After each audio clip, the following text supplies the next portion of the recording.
ಆಚಿ ಮಸಾಲ. ಎಂತ ಅಡಿಗೆಯ ರುಚಿಯಾಗೋ ರಹಸ್ಯವು 20 ರೂಪಾಯಿ. ಯಾವ ಕಾಂಟ್ರವರ್ಸಿ ಪ್ರಶ್ನೆ ಇದೆ ಕೇಳಪ್ಪ. ಸರ್, ಈಗ ಬಿಡದಿ ಪಾದಯಾತ್ರೆ ವಿಚಾರದಲ್ಲಿ ನಿಮ್ಮ ಗೈರು ಹಾಜರಿ ಎದ್ದು ಕಾಣ್ತಾ ಇತ್ತು.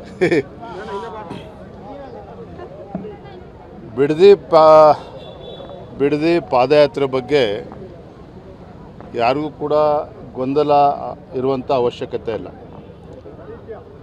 ನಾನು ಕೂಡ ಕಳೆದ ವಾರ ಮಾನ್ಯ ಕುಮಾರಸ್ವಾಮಿ ಅವ್ರ ಜೊತೆಲಿ ದೂರವಾಣಿ ಮುಖೇನ ಮಾತನಾಡಿದಾಗ ಕುಮಾರಸ್ವಾಮಿಯವರೇ, ನಾವು BJPನೂ ಕೂಡ ನಾವು ರೈತರ ಪರವಾಗಿ ಇದ್ದೇವೆ, BJP JDS ಇಬ್ಬರೂ ಸೇರಿ ನಾವು ಈ ಪಾದಯಾತ್ರೆನ ಹಮ್ಮಿಕೊಳ್ಳೋಣ, ಏನು ತೊಂದರೆ ಇಲ್ಲ ಅನ್ನೋ ಮಾತನ್ನು ನಾನು ಕೂಡ ಹೇಳಿದ್ದೆ. ಅವರು ಕೂಡ ಸಕಾರಾತ್ಮಕ ಸ್ಪಂದನೆ ಕೂಡ ಮಾಡಿದರು. ತದನಂತರದಲ್ಲಿ JDS ಕಡೆಯಿಂದ ಈ ಪಾದಯಾತ್ರೆ ಘೋಷಣೆಯನ್ನು ಕೂಡ ಮಾಡಿದರು, ದಿನಾಂಕವನ್ನು ಕೂಡ ಘೋಷಣೆ ಮಾಡಿದರು. ಹಾಗಾಗಿ ನಾವು ಪಕ್ಷದೆಲ್ಲ ನಮ್ಮ ಹಿರಿಯ ಮುಖಂಡರ ಜೊತೆಯಲ್ಲಿ ಕೂತು ಚರ್ಚೆ ಮಾಡಿದಾಗ ಯಾವುದೇ ಕಾರಣಕ್ಕೂ ಗೊಂದಲ ಆಗೋದಕ್ಕೆ ಅವಕಾಶನ ಕೊಡೋದು ಬೇಡ. ಯಾಕಂದರೆ ಈ JDS ಆಗಲಿ BJP ಆಗಲಿ ರೈತರಾಗಲಿ ನಮ್ಮೆಲ್ಲರ ಉದ್ದೇಶ ಒಂದೇ ಇರುವಂಥದ್ದು, ರೈತರ ಹಿತರಕ್ಷಣೆಯನ್ನು ಕಾಪಾಡಬೇಕು. ಈಗಾಗಲೇ JDS ಅವರು ದಿನಾಂಕ ಘೋಷಣೆ ಮಾಡಿರೋದ್ರಿಂದ ಸಾಂಕೇತಿಕವಾಗಿ ಸಿಂಬಾಲಿಕ್ಕಾಗಿ ನಾವು ಅವ್ರಿಗೆ ಖಂಡಿತ ನಾವು ಬೆಂಬಲವನ್ನು ಕೊಡಬೇಕು. ಸದನದ ಒಳಗಡೆನೂ ಕೂಡ ನಾವು ರೈತರ ಪರವಾಗಿ ಹೋರಾಟವನ್ನು ಮಾಡಬೇಕು ಅನ್ನೋ ಮಾತನ್ನು ನಾವು ಚರ್ಚೆ ಮಾಡಿಯೇ ಮೊನ್ನೆ ದಿನ ಅಶೋಕ್ ಅವರು ನಮ್ಮೆಲ್ಲ ಪಕ್ಷದ ಮುಖಂಡರು ಹೋಗಿರುವಂಥದ್ದು. ನಾನು ಹೋಗದೇ ಇರೋದಕ್ಕೆ ಬೇರೆ ಏನೂ ಕಾರಣ ಇಲ್ಲ. ಪೂರ್ವ ನಿಗದಿತ ಕಾರ್ಯಕ್ರಮ ಚಿಕ್ಕಬಳ್ಳಾಪುರ ಕೋಲಾರ ವಿಧಾನ ಪರಿಷತ್ ಚುನಾವಣೆ ನಿಮಿತ್ತ 2-3 ಬಾರಿ ಕಾರ್ಯಕ್ರಮಗಳು ನಿಗದಿಯಾಗಿ ಕ್ಯಾನ್ಸಲ್ ಆಗಿತ್ತು. ಭಾನುವಾರನೇ ಮಾಡಬೇಕು ಅಂತೇಳಿ ಅವ್ರ ಅಪೇಕ್ಷೆ ಇತ್ತು. ಹಾಗಾಗಿ ಪೂರ್ವ ನಿಯೋಜಿತ ಕಾರ್ಯಕ್ರಮದ ಪ್ರಕಾರ ನಾನು ನೆನ್ನೆ ಕೋಲಾರ ಚಿಕ್ಕಬಳ್ಳಾಪುರ ಹೋಗಿದ್ದೆ ವಿನಃ ನಾವು ಮತ್ತು ಸಾಂಕೇತಿಕವಾಗಿ ಅಂತ ಹೇಳಿದ ಮೇಲೆ ನಮ್ಮ ಅಶೋಕ್ ಅವರು ನಮ್ಮ ಮುಖಂಡರೆಲ್ಲ ಹೋಗಿದ್ದಾರೆ. ಹಾಗಾಗಿ ಇದ್ರ ಬಗ್ಗೆ ನಮ್ಮಲ್ಲಿ ಯಾವುದೇ ರೀತಿ ಗೊಂದಲ ಇಲ್ಲ. ಇಲ್ಲ ರೀ, ದಯವಿಟ್ಟು ಹಂಗೆ ತಪ್ಪು ತಿಳ್ಕೊಬೇಡಿ. ಅಶೋಕ್ ಅವ್ರು ಏನು ಹೇಳಿದರು, ವಿರೋಧ ಪಕ್ಷದ ನಾಯಕರು ಸಾಂಕೇತಿಕವಾಗಿ ನಾವು ಬೆಂಬಲವನ್ನು ನೀಡ್ತಾ ಇದ್ದೇವೆ ಅಂತ ಹೇಳಿದ್ದೇನೆ. ನಾನು ಅದನ್ನೇ ಇಂಗ್ಲೀಷಲ್ಲಿ ಸಿಂಬಾಲಿಕ್ಕಾಗಿ ನಾವು ಇದು ಮಾಡ್ತಾ ಇದ್ದೇವೆ ಅಂತೇಳಿ ಬೆಂಬಲ ನೀಡಿದ್ದೇವೆ ಅಂತ ಹೇಳಿದ್ದೇನೆ. ಮತ್ತು ಎರಡನೇದು, ನಾನು ಹೇಳಿರ್ತಕ್ಕಂಥ ಉದ್ದೇಶ ನೀವು ತಪ್ಪು ತಿಳ್ಕೊಳ್ತಾ ಇದ್ದೀರಿ. ಯಾವ್ಯಾವ ರೈತರು ಬಿಡದಿನಲ್ಲಿ ಮುಂಚೂಣಿಯಲ್ಲಿ ಬಂದು ಹೋರಾಟವನ್ನು ಮಾಡ್ತಾಯಿದ್ರು, ರಾಜ್ಯ ಸರ್ಕಾರದ ಕಡೆಯಿಂದ ಅವರ ರೈತರ ಮೇಲೆ ಒತ್ತಡವನ್ನು ಹೇರಿ ಅವರಿಗೆ ಪರಿಹಾರವನ್ನು ಕೊಡುವಂಥ ಕೆಲಸ ಮಾಡ್ತಾ ಇದ್ದಾರೆ. ಕೆಲವು ರೈತರಿಂದ ಹಿಂದೆ ಸರ್ಕೊಳ್ತಾ ಇದ್ದಾರೆ. ಇದೇ ವಿಚಾರವನ್ನು ನಾನು ಅವತ್ತು ಮಂತ್ರಿಗಳ ಜೊತೆಲೂ ಕೂಡ ಹೇಳಿರುವಂಥದ್ದು. ಅರ್ಥ ಭಾರತೀಯ ಜನತಾ ಪಾರ್ಟಿಗೆ ಇದರಲ್ಲಿ ಆಸಕ್ತಿ ಇಲ್ಲ ಅಥವಾ JDS ಅಷ್ಟೇ ಮುಂದುಬಿಟ್ಬಿಟ್ಟಿದ್ದಾರೆ, ಖಂಡಿತ ಆ ಥರದ್ದೇನೂ ಇಲ್ಲ. ನೀವು ಸದನದಲ್ಲೂ ಕೂಡ ನೋಡ್ತಾರೆ, ಬಿಡದಿ ವಿಚಾರ ಇರ್ಬೋದು, ಏರ್ಪೋರ್ಟ್ ವಿಚಾರ ಇರ್ಬೋದು. ನಿನ್ನೆ ನಾನು ಚಿಕ್ಕಬಳ್ಳಾಪುರ ಹೋದಾಗ ಶಿಡ್ಲಘಟ್ಟದಲ್ಲಿ ಅಲ್ಲೂ ಕೂಡ KDB ಭಾಳ ಬಲವಂತವಾಗಿ ಜಮೀನನ್ನು ಒತ್ತುವರಿ ಮಾಡ್ಕೊಳ್ಳೋಕೆ ಹೊರಟಿದ್ದಾರೆ. ಹಾಗೆ ರೈತರ ವಿಚಾರದಲ್ಲಿ ನಾವು ಖಂಡಿತ ನಾವು ಭಾರತೀಯ ಜನತಾ ಪಾರ್ಟಿ ರೈತರ ಪರವಾಗಿರ್ತೇವೆ. ಯಾವುದೇ ಗೊಂದಲಕ್ಕೆ ಅವಕಾಶ ಇಲ್ಲ. ಖಂಡಿತ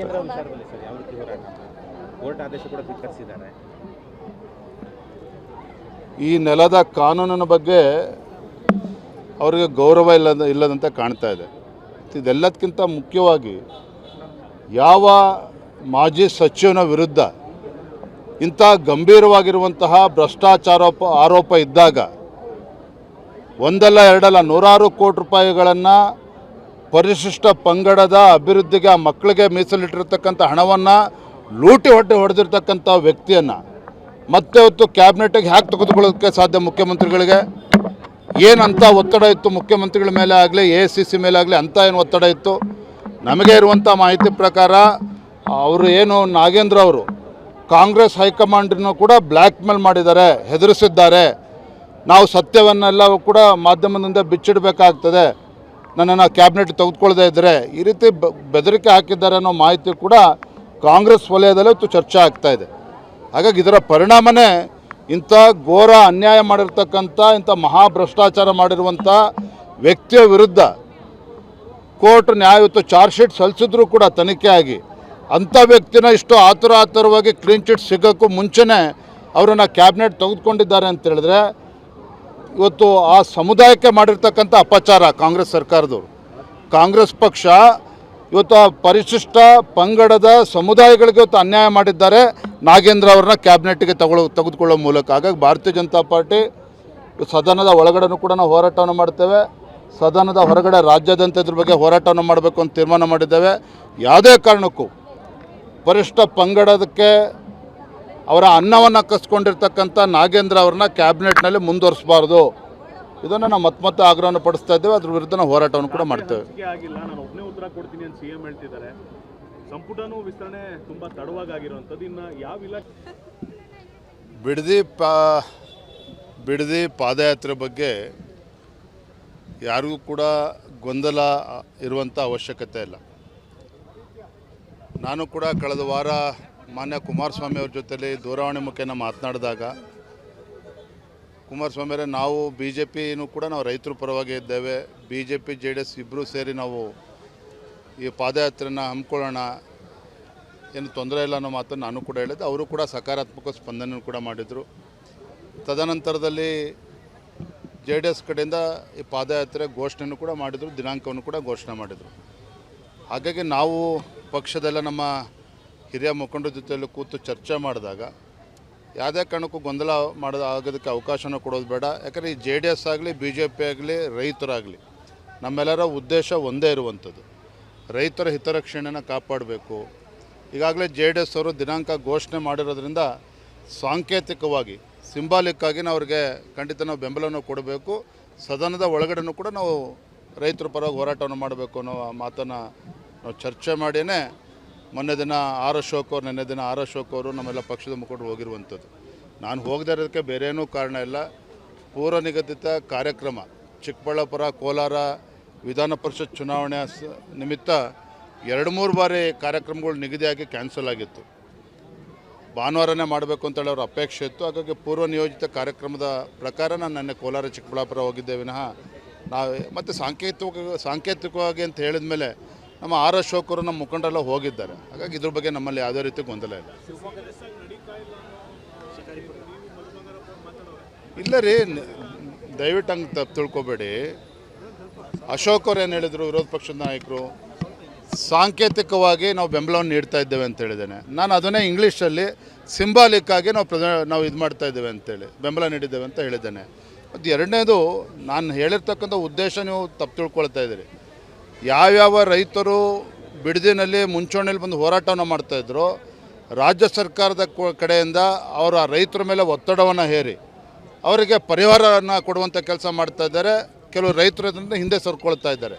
ಇದೇ ವಿಚಾರವನ್ನು ನಾನು ಅವತ್ತು ಮಂತ್ರಿಗಳ ಜೊತೆಲೂ ಕೂಡ ಹೇಳಿರುವಂಥದ್ದು. ಅರ್ಥ ಭಾರತೀಯ ಜನತಾ ಪಾರ್ಟಿಗೆ ಇದರಲ್ಲಿ ಆಸಕ್ತಿ ಇಲ್ಲ ಅಥವಾ JDS ಅಷ್ಟೇ ಮುಂದೆ ಬಿಟ್ಬಿಟ್ಟಿದ್ದಾರೆ, ಖಂಡಿತ ಆ ಥರದ್ದೇನೂ ಇಲ್ಲ. ನೀವು ಸದನದಲ್ಲೂ ಕೂಡ ನೋಡ್ತಾರೆ, ಬಿಡದಿ ವಿಚಾರ ಇರ್ಬೋದು, ಏರ್ಪೋರ್ಟ್ ವಿಚಾರ ಇರ್ಬೋದು. ನಿನ್ನೆ ನಾನು ಚಿಕ್ಕಬಳ್ಳಾಪುರ ಹೋದಾಗ ಶಿಡ್ಲಘಟ್ಟದಲ್ಲಿ ಅಲ್ಲೂ ಕೂಡ KDB ಭಾಳ ಬಲವಂತವಾಗಿ ಜಮೀನನ್ನು ಒತ್ತುವರಿ ಮಾಡ್ಕೊಳ್ಳೋಕೆ ಹೊರಟಿದ್ದಾರೆ. ಯಾಕಂದರೆ ರೈತರ ವಿಚಾರದಲ್ಲಿ ನಾವು ಖಂಡಿತ ನಾವು ಭಾರತೀಯ ಜನತಾ ಪಾರ್ಟಿ ರೈತರ ಪರವಾಗಿರ್ತೇವೆ. ಯಾವುದೇ ಗೊಂದಲಕ್ಕೆ ಅವಕಾಶ ಇಲ್ಲ. ಖಂಡಿತ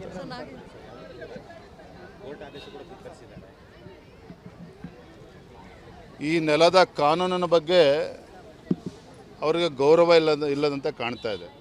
ಇದೆಲ್ಲದಕ್ಕಿಂತ ಮುಖ್ಯವಾಗಿ ಯಾವ ಮಾಜಿ ಸಚಿವನ ವಿರುದ್ಧ ಇಂಥ ಗಂಭೀರವಾಗಿರುವಂತಹ ಭ್ರಷ್ಟಾಚಾರ ಆರೋಪ ಇದ್ದಾಗ ಒಂದಲ್ಲ ಎರಡಲ್ಲ 100 ಕೋಟಿ ರೂಪಾಯಿಗಳನ್ನು ಪರಿಶಿಷ್ಟ ಪಂಗಡದ ಅಭಿವೃದ್ಧಿಗೆ ಆ ಮಕ್ಕಳಿಗೆ ಮೀಸಲಿಟ್ಟಿರ್ತಕ್ಕಂಥ ಹಣವನ್ನು ಲೂಟಿ ಹೊಡೆದಿರ್ತಕ್ಕಂಥ ವ್ಯಕ್ತಿಯನ್ನು ಮತ್ತೆ ಹೊತ್ತು ಕ್ಯಾಬಿನೆಟ್ಗೆ ಹ್ಯಾಕ್ ತೆಗೆದುಕೊಳ್ಳೋದಕ್ಕೆ ಸಾಧ್ಯ? ಮುಖ್ಯಮಂತ್ರಿಗಳಿಗೆ ಏನಂತ ಒತ್ತಡ ಇತ್ತು ಮುಖ್ಯಮಂತ್ರಿಗಳ ಮೇಲೆ ಆಗಲಿ ACC ಮೇಲೆ ಆಗಲಿ, ಅಂಥ ಏನು ಒತ್ತಡ ಇತ್ತು?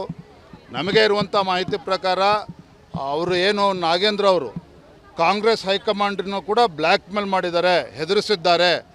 ನಾವು ಸತ್ಯವನ್ನೆಲ್ಲ ಕೂಡ ಮಾಧ್ಯಮದಿಂದ ಬಿಚ್ಚಿಡಬೇಕಾಗ್ತದೆ, ನನ್ನನ್ನು ಕ್ಯಾಬಿನೆಟ್ ತೆಗೆದುಕೊಳ್ಳದೇ ಇದ್ದರೆ ಈ ರೀತಿ ಬೆದರಿಕೆ ಹಾಕಿದ್ದಾರೆ ಅನ್ನೋ ಮಾಹಿತಿ ಕೂಡ ಕಾಂಗ್ರೆಸ್ ವಲಯದಲ್ಲೇ ಚರ್ಚೆ ಆಗ್ತಾಯಿದೆ.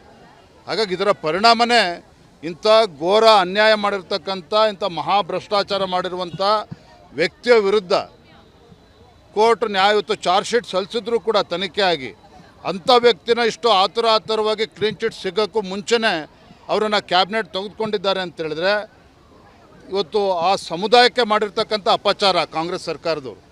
ಕಾಂಗ್ರೆಸ್ ಪಕ್ಷ ಇವತ್ತು ಪರಿಶಿಷ್ಟ ಪಂಗಡದ ಸಮುದಾಯಗಳಿಗೆ ಇವತ್ತು ಅನ್ಯಾಯ ಮಾಡಿದ್ದಾರೆ ನಾಗೇಂದ್ರ ಅವ್ರನ್ನ ಕ್ಯಾಬಿನೆಟ್ಗೆ ತೆಗೆದುಕೊಳ್ಳೋ ಮೂಲಕ. ಹಾಗಾಗಿ ಭಾರತೀಯ ಜನತಾ ಪಾರ್ಟಿ ಸದನದ ಒಳಗಡೆನೂ ಕೂಡ ನಾವು ಹೋರಾಟವನ್ನು ಮಾಡ್ತೇವೆ, ಸದನದ ಹೊರಗಡೆ ರಾಜ್ಯಾದ್ಯಂತ ಇದ್ರ ಬಗ್ಗೆ ಹೋರಾಟವನ್ನು ಮಾಡಬೇಕು ಅಂತ ತೀರ್ಮಾನ ಮಾಡಿದ್ದೇವೆ. ಯಾವುದೇ ಕಾರಣಕ್ಕೂ ಪರಿಶಿಷ್ಟ ಪಂಗಡದಕ್ಕೆ ಅವರ ಅನ್ನವನ್ನು ಕಸ್ಕೊಂಡಿರ್ತಕ್ಕಂಥ ನಾಗೇಂದ್ರ ಅವ್ರನ್ನ ಕ್ಯಾಬಿನೆಟ್ನಲ್ಲಿ ಮುಂದುವರಿಸಬಾರ್ದು. ಇದನ್ನು ನಾವು ಮತ್ತೆ ಆಗ್ರಹವನ್ನು ಪಡಿಸ್ತಾ ಇದ್ದೇವೆ. ಅದ್ರ ವಿರುದ್ಧ ನಾವು ಹೋರಾಟವನ್ನು ಕೂಡ ಮಾಡ್ತೇವೆ. ಆಗಿಲ್ಲ, ನಾನು ಒಬ್ಬನೇ ಉತ್ತರ ಕೊಡ್ತೀನಿ ಅಂತ ಸಿಎಂ ಹೇಳ್ತಿದ್ದಾರೆ. ಸಂಪುಟನೂ ವಿಸ್ತರಣೆ ತುಂಬಾ ತಡವಾಗಿರುವಂಥದ್ದು. ಇನ್ನು ಯಾವ ಇಲಾಖೆ ಪ್ರಶ್ನೆ ಕೇಳಿದ್ರು ಸಿಎಂ ಉತ್ತರ ಕೊಡ್ತಾರೆ ಅಂದ್ರೆ ವಿಪಕ್ಷ ಯಾವ ರೀತಿ ನೋಡಿ? ಇಂಥ ಭೀಕರ ಬರಗಾಲದ ಸಂದರ್ಭದಲ್ಲಿ ಇವತ್ತು ಇನ್ನೂ ಕೂಡ ಕೃಷಿ ಸಚಿವರು ಯಾರು ಅಂತ ಗೊತ್ತಿಲ್ಲ, ಕಂದಾಯ ಸಚಿವರು ಕಾಣ್ತಾ ಇಲ್ಲ, ಇವತ್ತು ತೋಟಗಾರಿಕೆ ಸಚಿವರು ಯಾರು ಅಂತಲೂ ಕೂಡ ಗೊತ್ತಿಲ್ಲ. ಸುಮ್ಮನೆ ನಾಮಕಾವಾಸ್ತೆ ಕಾಟಾಚಾರಕ್ಕೆ ಖಾತೆ ಇಲ್ದಿರ್ತಕ್ಕಂಥ ಖಾತೆ ರಹಿತ ಸಚಿವರುಗಳು ಜಿಲ್ಲೆಗಳಿಗೆ ಹೋಗಿ ಪ್ರವಾಸ ಮಾಡ್ಕೊಂಡು ಬಂದುಬಿಟ್ರೆ ಅದರಿಂದ ಏನೂ ಕೂಡ ಪರಿಹಾರ ಸಿಗೋದಕ್ಕೆ ಸಾಧ್ಯ ಆಗೋಲ್ಲ ರೈತರಿಗೆ. ಈ ಮುಖ್ಯಮಂತ್ರಿಗಳು ಹೋಗಿ ಅಲ್ಲಿ ರಾಹುಲ್ ಗಾಂಧಿ ಮನೆ ಗೇಟ್ ಕಾಯೋ ಬದಲು, ಈ ರಾಜ್ಯದ ರಿಯಲ್ ಎಸ್ಟೇಟ್ ಮುಖ್ಯಮಂತ್ರಿಗಳು ಡಿ ಕೆ ಶಿವಕುಮಾರ್ ಅವರು ರಾಹುಲ್ ಗಾಂಧಿ ಮನೆಯ ಗೇಟನ್ನು ಕಾಯೋ ಬದಲು ನೀವು ರಾಜ್ಯದ ಮುಖ್ಯಮಂತ್ರಿಗಳಿದ್ದೀರಿ, ಡೈಲಿಲಿ ಕೂತ್ಕೊಂಡು ಮಾಡೋಂಥದ್ದೇನಿದೆ, ಬಂದು ವಾಪಸ್ ಬೆಂಗಳೂರಿಗೆ ಬಂದು ಯಾವ್ಯಾವ ಸಚಿವರಿಗೆ ಯಾವ್ಯಾವ ಖಾತೆ ಕೊಡಬೇಕು ಅದನ್ನು ತಕ್ಷಣ ನೀವು ತೀರ್ಮಾನ ಮಾಡಿ. ಎಲ್ಲದಕ್ಕೂ ಹೋಗಿ ಡೆಲ್ಲಿಗೆ ಹೋಗಿ ಕೂತ್ಕೊಂಡ್ರೆ ರಾಜ್ಯಕ್ಕೆ ದ್ರೋಹ ಬಗಿತಾ ಇದ್ದೀರಿ ನೀವು. Thank you. ಗ್ಯಾರಂಟಿ ನ್ಯೂಸ್, ಸುದ್ದಿ ಖಚಿತ, ನ್ಯಾಯ ನಿಶ್ಚಿತ.